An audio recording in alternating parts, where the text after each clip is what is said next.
Sindh assembly जे इजलास दौरान PPMP Zulfikar Shah माकड़ वारे मामले ते मुहिमली रिथ पेश कंदे चयो त माकड़ बाबति वफ़ाक़ी सरकार हिन महल ताईं संजीदगी नाहे ॾेखारी।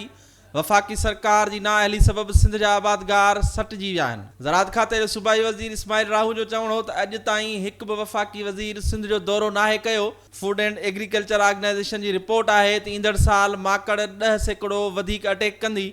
माकड़ जो ख़ात्मो वारियासे इलाइक़े में हवाई फुहारे सां ई मुमकिन आहे। मुख़ालिफ़ रॻवान फिरदौस शमीम नक़वी जो चवणु हो त जुलाई महीने में माकड़ जे वॾे हमले जो इम्कान आहे।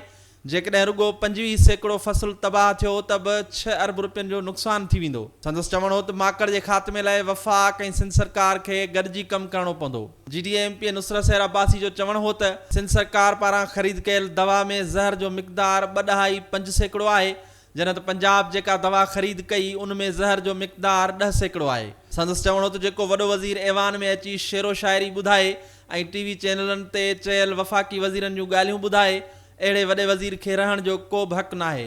सूबाई वज़ीर बारी पिताफ़ी PTI वारनि ते तनक़ीद कंदे चयो त हुननि सोचियो हो त टाइगरनि खे मुंहुं ॾियण लाइ वॾी महिनत करणी पवंदी, पर ख़बर पई त ही सर्कस वारा टाइगर आहिनि। इजलास दौरान स्पीकर आगा सिराज दुरानी GDA मेंबरनि जा थोरा मञीदे चयो त हुननि इजलास में शिरकत कई, पर मुख़ालिफ़ दुरागवान कोरोना टेस्टूं न थियण जो जवाब ॼाणाए बाइकाट जो ऐलान कयो हो, जंहिंखां पोइ स्पीकर इजलास अणॼाणायल मुदे ताईं मुलतवी करे छॾियो। कैमरामैन अली रज़ा ज़ैदी सां गॾु शब्बीर लाशारी, सिंध TV न्यूज़, कराची।